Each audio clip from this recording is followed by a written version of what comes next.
এখানে বসে ভাই কি রে ভাইয়া, আয় না বাবা, দাঁড়িয়ে রইলি কেন ওখানে? আমি আবার কি করবো রে? ওরে বাবা, এখানে অনেক আচার অনুষ্ঠান এখনো বাকি আছে, প্লিজ আয়। মানে হয় তোদের কি শেষ হবে না নাকি? এখনো বাকি আছে? আরে দাঁড়াও দাঁড়াও, এত অধৈর্য হলে চলবে? এই তো সবে শুরু, হুড়োহুড়ি করলে তো হবে না। রণবিদ্যা, না এত কথার কি আছে আমি বুঝতে পারছি না। বিয়ে যখন করেছো তখন বড়রা যা বলবে সেটা শুনতে হবে, বুঝেছো?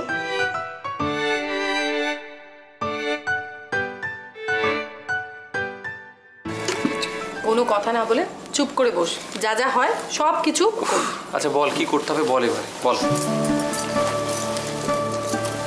এই যে এই চালটা তুই ঢেলে দিবি, অপর্ণা এই চালগুলো আবার ওতে তুলে ঢাকা দিয়ে দেবে। এটা আবার কি? হ্যাঁ, আরে কি করলি, পুরোটা ঢেলে দিলি? আরে দিদি বললো তো ওরকম না, চালটা ছড়িয়ে দিই।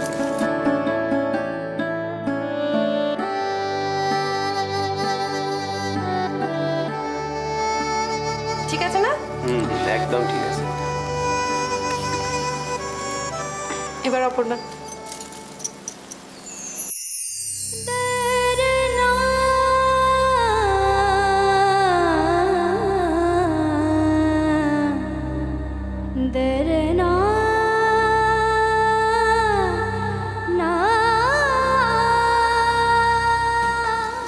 যাক হয়ে গেছে, এবার আমার ছুটি, আমাকে বাবা রেহাই দাও, অনেক হয়েছে, আমি উঠছি এবারে। কেন সৈকত ভাই, তুমি কি তোমার স্ত্রীর পাশে বসতে লজ্জা পাচ্ছ? তাহলে আমাকে বলো। লজ্জা পাচ্ছ না তো? বসে বসো। মা, ওদের আশীর্বাদ করবে তো? ও হ্যাঁ,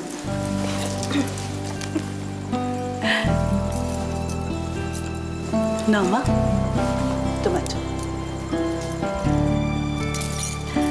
সুখী হও।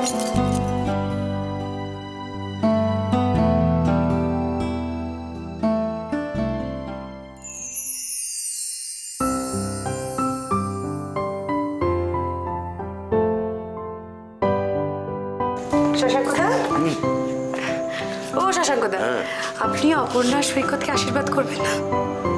হ্যাঁ, আশীর্বাদ আশীর্বাদ আশীর্বাদ করবো তো, কাউকে বলবে না তো? হ্যাঁ, এই দেখো এটা এটা শেলির খুব প্রিয় ছিল, খুব, তাই না রে? হ্যাঁ বাবা, মার প্রিয় জিনিসটা বৌদি খুব যত্নে রাখবে, তুমি দেখো। ইয়ে রণব,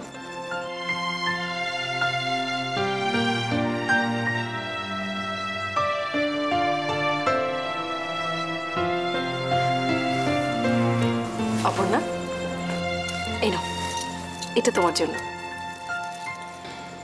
আরে থাক থাক থাক, নমস্কার করতে হবে না। তোমরা দুজন খুব ভালো থেকো।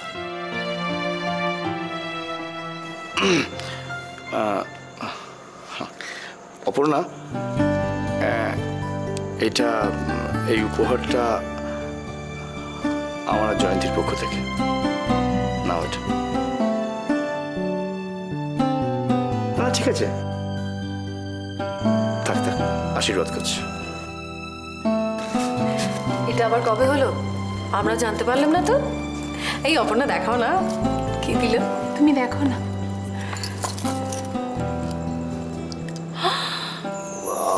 মা, মেশো, কি চমৎকার, সুখে থাকো অপর্ণা।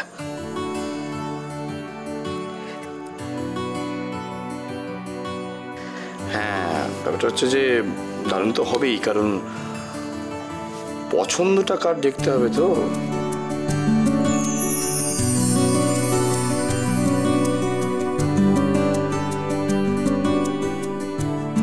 আচ্ছা মা, বাবা কোথায় গেল বলো তো?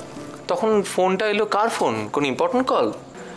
আমি ঠিক বলতে পারবো না রে, আমার মনে হয় বোধহয় নার্সিংহোম থেকে কোনো এমার্জেন্সি কল এসেছে। আচ্ছা আচ্ছা, সেটাই ভাবছিলাম। বাবা মা, ও বলছিলাম কি, আমি সৈকত দাদাবাবু আর বৌদিমণিকে কি কিছু উপহার দিতে পারি? না না, মানে আমি তো খুব গরিব লোক, যদি ছোট্ট কিছু দিই নেবে বৌদিমণি? তাতে কি হয়েছে নিতাইদা? তুমি যেটা এনেছো সেটা আমার খুব পছন্দ হবে। তুমি এক্ষুনি নিয়ে এসো, আমি দেখতে চাই তুমি কি এনেছো আমার জন্য। আমি এক্ষুনি আছি, এক্ষুনি আছি। ওগো অত ভেবো না গো, অত ভেবো না। তোমার ভাবনা চোটে মেয়েটা বোধহয় ও বাড়িতে হেঁচকি তুলে তুলে গেল। ও আমার হাসি হচ্ছে। বলি কটা বাজে খেয়াল আছে? হ্যাঁ চল, খাওয়া দাওয়ার ব্যবস্থা করতে হবে তো। হ্যাঁ চলো চল চল। আরে দাঁড়াও দাঁড়াও বৌদি, এত ব্যস্ত হচ্ছ কেন? আসলে অফিস যাওয়ার তাড়া নেই। ঠিক বলেছো বাবা। হ্যাঁ। আরে বাবা এখন তো আর অপুর স্কুলে যাওয়ার তাড়া নেই, ধীরে সুস্থে করলেই হবে। বলি হ্যাঁ রে, স্কুল কলেজ আপিস নেই তো কি হয়েছে, কি বাড়িতে আর কোনো কাজ নেই নাকি? কাকিমা আবার কি কাজ আছে? বাবা বাবা বাবা, রাত পোয়ালে তোমার দিদির তত্ত্ব যাবে না? হ্যাঁ, সেগুলো কে করবে জোগাড়? আরে চ না, সব খাওয়া দাওয়া সারা হলে সেগুলো নিয়ে তো বসতে হবে নাকি? কি তুমি একদম চিন্তা করো না, মেজদি আছে, ছোটদি আছে, কৃষাণুদা আছে, রুদ্রদা আছে, আরে সবাই মিলে দেখবে ঠিক হয়ে যাবে কাজ। আমি তো আছি। তুমি আছো বলে আমার বেশি চিন্তা। কিন্তু আমাকে তো একবার বেরোতে হবে। সে কি বাবাজি, তুমি এখন এই না খেয়ে দিয়ে চলে যাবে? হ্যাঁ না, তা কি করে হবে? মানে অপুর একেবারে বৌভাত হয়ে গেলে তারপর তুমি যাবে। না না, আমার অফিসে একটা জরুরি দরকার আছে, আমি ওটা সেরেই চলে আসবো। এই দেখো, আমাকে একটু ড্রপ করে দেবে? তুমি আবার কোথায় যাবে? আমার একটা দরকার আছে, বেরোতে হবে। মেজদি কি রে, তুই বৌভাতে যাবি না মন্দির? বর্দি কিন্তু খুব কষ্ট পাবে, আমাদের জন্য বেচারি বসে থাকবে। আরে তোমরা চলে গেলে তত্ত্ব সাজানোর কি হবে? কেন, তোমার বউ আছে তো? আরে বাবা চিন্তা করিস না, আমি চলে আসবো এক্ষুনি। তারপর তোরা শুরু কর, আমি এক্ষুনি এসে সব কিছু সেরে দেবো, ঠিক আছে? আচ্ছা তুমি একটু রেডি করো, আমি রেডি হয়ে আসছি।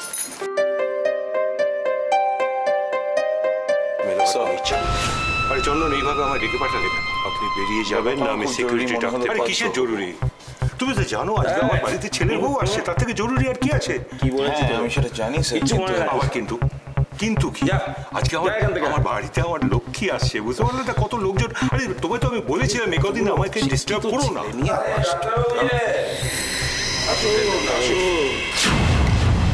হ্যাঁ, এই যে ডাক্তারবাবু, এত উত্তেজনা কিসে? এই বয়সে উত্তেজনা একদম ঠিক নয়। How dare you? আমার চেম্বারে আসার সাহস আপনার কোত্থেকে হয়? সাহসটা তো আমার চিরদিনই একটু বেশি ডাক্তারবাবু। এই দেখুন না, আবার এই সুগারটা একটু কন্ট্রোল হতে না হতে আবার ওই গলাটা ব্যারাম দিতে শুরু করছে। এই আপনাকে এইসব কি স্যাম্পেল ট্যাম্পেল দেয়, আমাকে একটা দেবেন তো। বাজে কথা না বলে কি বলতে এসছেন সেটা বলুন। হ্যাঁ, সেটাই বলে ফেলা যাক। এই কথাটা বলার জন্য আপনাকে কষ্ট দিয়ে এখানে ডেকে পাঠালাম। দেখুন, আপনার কথা শোনার মতো সময় কিংবা আমার ইচ্ছে কোনোটাই নেই। জানি জানি জানি জানি, বাড়িতে ছেলের বউ এসেছে। বউমা বাড়িতে থাকো, কোনো অসুবিধা নেই। আমার প্রস্তাবটা শুনে আপনি একটু পরে গেলে তাতে আপনার ক্ষতিবৃদ্ধি হবে না, বরং ভালোই হবে। কি প্রস্তাব? এই আপনার সিটটা তো মহিলাদের জন্য সংরক্ষিত হয়ে গেছে। তাতে কি হয়েছে? কি হয়েছে? কি হয়েছে? আরে তার মানে তো আপনি আর এমএলএ মাত্র কটা দিনের। এখন বরং আমার সঙ্গে হাত মিলিয়ে নিন। পুরনো ঝগড়া ঝাঁটি অশান্তি ভুলে গিয়ে আসুন দুজনে হাত মিলিয়ে নিই, তাতে আমাদের মঙ্গলই হবে। নিন নিন তো হাতটা মিলিয়ে। গেট লস্ট, বেরিয়ে যান, বেরিয়ে যান এখান থেকে। আপনার মতো একটা অ্যান্টি সোশ্যালের সঙ্গে হাত মেলাবার কোনো ইচ্ছে আমার নেই। আপনি বেরিয়ে যাবেন না আমি সিকিউরিটি ডাকতে বাধ্য হব। কি বলেছি তোদের? কিচ্ছু মনে রাখিস না। যা যা এখান থেকে। এই কতগুলো অশিক্ষিত ছেলে নিয়ে আমার চলতে হয়, বুঝলেন ডাক্তারবাবু? কিছুতেই এগুলোকে কিছু শেখাতে পারলাম না। তবে আমার প্রস্তাবটা মেনে নিলে আপনি ভালোই করতেন, বুঝলেন? তাতে আপনার মঙ্গলই হতো। ওষুধটাও তো দিলেন না। একদিন আসবো, ঠিক আছে? চলি।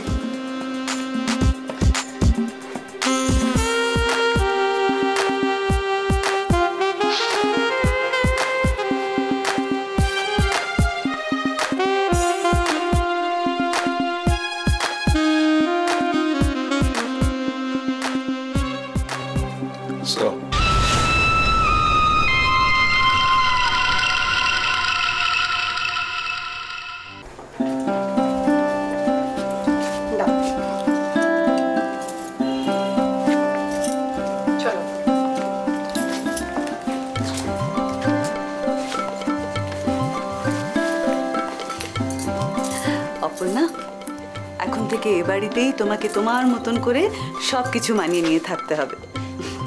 যখন যা লাগবে একদম চাইতে হেজিটেট করবে না, কেমন? বলছি যে প্রথম প্রথম হয়তো একটু অসুবিধা হবে, তবে চিন্তার কিছু নেই। আমাকে বললি আমি দেখিয়ে দেবো। আমাকে নিয়ে এত চিন্তা করছেন কেন? আমার কিন্তু কোনো অসুবিধে হচ্ছে না। বৌদি, তুমি কোনো চিন্তা করো না, আমি তোমার সব সময় পাশে থাকবো। সত্যি তো, আমরা সবাই আছি অপর্ণা, চিন্তার কিচ্ছু নেই। তবে হ্যাঁ মা, অপর্ণার উপর দিয়ে কাল সকাল থেকে যা ধকল গেছে, এবার বোধহয় ওর একটু রেস্ট নেওয়া প্রয়োজন। সত্যি তো, ও কাল সারা রাত ঘুমোতে পারিনি। তুমি বরং রেস্ট করো। হ্যাঁ, আমরা এখন যাই। হ্যাঁ চলো চলো। আসতে পারি? আসতে পারি মানে? একদম না, আজ তোমার ঢোকা বারণ না। মানে মানে ইয়ার কি নাকি আমি আমার ঘরে ঢুকতে পারবো না? না, আসবি না। তুই জানিস না আজকে তোদের কাল রাত্রে, আজকে সারা দিনে তুই এই ঘরে একটা বারের জন্য ঢুকতে পারবি না, এমনকি নিজের বউয়ের মুখটা পর্যন্ত দেখতে পারবি না। এমনকি লুকিয়ে চুরিও দেখা করা যাবে না। আহারে, আমার ছেলেটা নতুন বউয়ের মুখ না দেখে থাকবে কি করে? আমি না এখানে বউয়ের মুখ দেখতে আসিনি, আমার কিছু প্রয়োজনীয় জিনিসপত্র ভিতরে আছে, সেগুলো নিতে এসেছি। নিতে পারি? ও ও ও, দরকারি জিনিসপত্র নিবি তাই তো? এক মিনিট। লিলি, এটা হয়ে দাও। তুই এটা মুখে চাপা দিয়ে ঘরে আসতে পারিস, আর তোর প্রয়োজনীয় জিনিসপত্রগুলো নিয়ে তাড়াতাড়ি বিদায় হবি।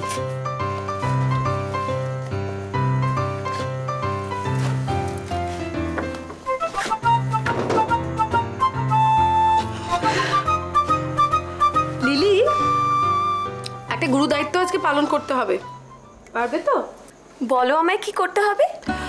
করতে হবে মানে সারাদিন তোমাকে ভাইয়ের উপর নজর রাখতে হবে, যাতে কোনোভাবে এই ঘরেও ঢুকতে না পারে।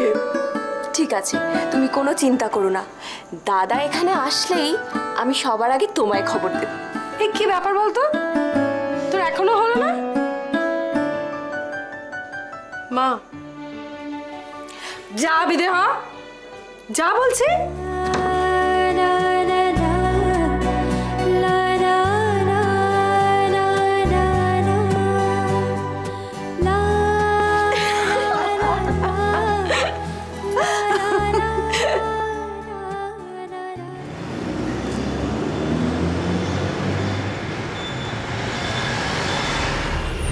কি হলো, কিছু বলছো না যে?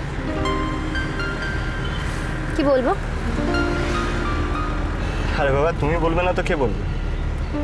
অ্যাটলিস্ট এইটুকুন তো বলো, তোমায় কোথায় নামাতে হবে। কোনো প্রেমিকের বাড়িতে নয়, আমাকে আমার শ্বশুর বাড়িতে নামিয়ে দিলে বাধিত হবে।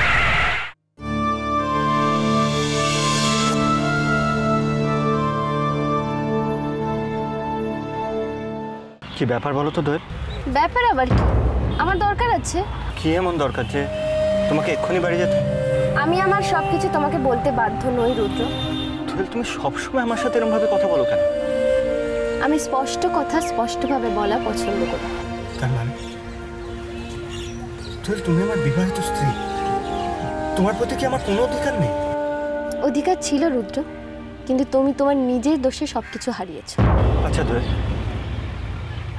আমি স্বীকার করে নিচ্ছি যে আমি তোমার প্রতি অনেক অন্যায় অবিচার করেছি, আমি জীবনে অনেক ভুল করেছি, আমি সেই সব ভুল আমি স্বীকার করে নিচ্ছি, কিন্তু সেগুলো কি এখন আর শুধরে নেওয়া যায় না? জানি না, জানি না রুদ্র, আমি কিচ্ছু জানি না। তুমি এতদিন ধরে নিজের মুখে 2 হাতে কালি মেখেছ, অনেক পাপ করেছো। এবার কি করে যে সেখান থেকে ফিরে আসবে সেটা আমি বলতে পারবো না, সত্যি বলতে পারবো না। বিলিভ মি, আমি আমার সব পাপের প্রায়শ্চিত্ত করতে চাই। প্রায়শ্চিত্ত? কিসের প্রায়শ্চিত্ত রুদ্র? এরকম কথা না তুমি অনেকবার আমাকে বলেছো। আমি না আর তোমাকে বিশ্বাস করি না। কি বলছো তুমি? তো ঠিকই বলছি, যা বলছি ঠিকই বলছি। তোমার যখন কোনো গোপন অভিসন্ধি থাকে তুমি তখন আমার সঙ্গে ভালো ব্যবহার করার চেষ্টা করো। এভাবে বলো না তুহিল, আমার এগুলো সত্যি শুনতে ভালো লাগছে না। বিশ্বাস করো, আমারও না বলতে একদম ভালো লাগছে না, কিন্তু কি করব, যেটা সত্যি যেটা বাস্তব আমি সেটাই বলছি।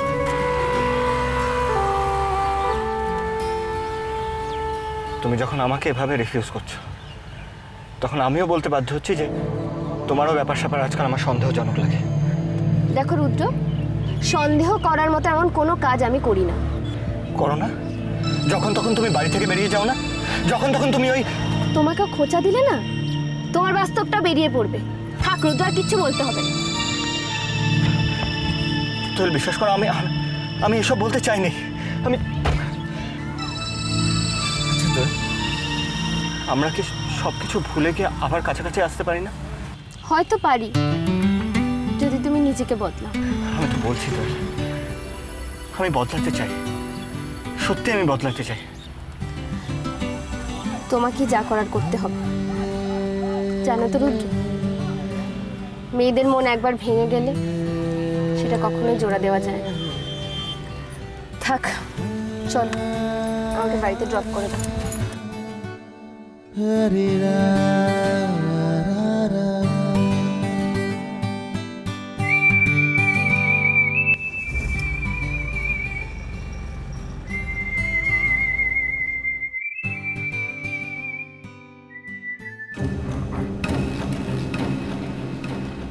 আসুন, এটা আমার বাড়ি। তো কাউকে দেখছি না। আপনি কি একা থাকেন? আমি একা থাকি। সত্যি তো, আমি আজ বড্ড একা। কেন, আপনার আর কেউ নেই? ছিল, সবাই ছিল, কিন্তু আজকে আমি সবার কাছে মৃত। আপনি কি বলছেন? আমি তো কিছুই বুঝতে পারছি না। আমিও বুঝতে পারতাম না, বিশ্বাস করুন, আমি কিচ্ছু বুঝতে পারতাম না। কিন্তু যখন বুঝলাম না বড্ড দেরি হয়ে গেছে, তখন আর কিচ্ছু করার নেই। কিন্তু আমি এসব আপনাকে কেন বলছি? আমি তো আপনাকে চিনি না, কেন বলছি আপনাকে এসব? না, আমি একজন ডাক্তার, সাইকিয়াট্রিস্ট। আচ্ছা, আপনার এখানে থাকতে ভয় করে না? জানেন তো, আমাকে না লোকে দেখে ভয় পায়, আমি কাউকে ভয় পাই না। না না, একদম হেসে কিন্তু কথাটা উড়িয়ে দেবেন না। আপনি এখানে একা থাকেন, আমার মনে হয় এখানে কারো থাকা দরকার আপনাকে হেল্প করার জন্য। আমার না একা থাকতে থাকতে অভ্যেস হয়ে গেছে, আমার কোনো প্রবলেম নেই। দেখুন, আমি একজন ডাক্তার, আমার চেনা প্রচুর ট্রেন নার্স আছে, তাদের মধ্যে কাউকে আমি পাঠিয়ে দিই, আপনার দেখাশোনা করবে। আপনি কেন বারবার একই কথা বলছেন বলুন তো? আপনাকে বলছি আমার একা থাকতে ভালো লাগে। কি কথা বলে যাচ্ছে তখন থেকে। 1 মিনিট, আপনি ভাবছেন আমি পাগল? হ্যাঁ, আপনি ভাবছেন আমি একজন সাইকিক পেশেন্ট? আপনি ডাক্তার বললে না, আমি পাগল ভাবছেন আমাকে? কিন্তু রুদ্র আমার সাথে যা করছে, আমার মনে হয় আমি খুব শিগগিরই পাগল হয়ে যাব। আমি পাগল হয়ে যাব। কেন, কি করেছে রুদ্র? রুদ্র না আমার সাথে, আপনাকে কেন বলবো আমি? শুনুন, আমি আর আপনাকে কিছু বলবো না। হ্যাঁ, থ্যাংক ইউ ভেরি মাচ। আমার একটা প্রবলেম হয়েছিল, রাস্তায় অ্যাক্সিডেন্ট হয়েছিল, আপনি আমাকে নার্সিংহোমে নিয়ে গেছেন, আমার চিকিৎসা করেছেন, কিন্তু এখন আপনি যেতে পারেন। আপনি প্লিজ এখন যান। হ্যাঁ প্লিজ, আপনি আসুন।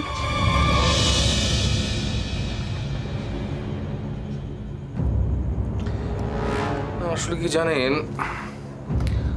আপনার মতো অবিকল দেখতে আর একজনকে আমি দেখেছি সোমেশ্বর অধিকারীর বাড়িতে। কি বললেন? সোমেশ্বর অধিকারী? আপনি ওনাকে চেনেন?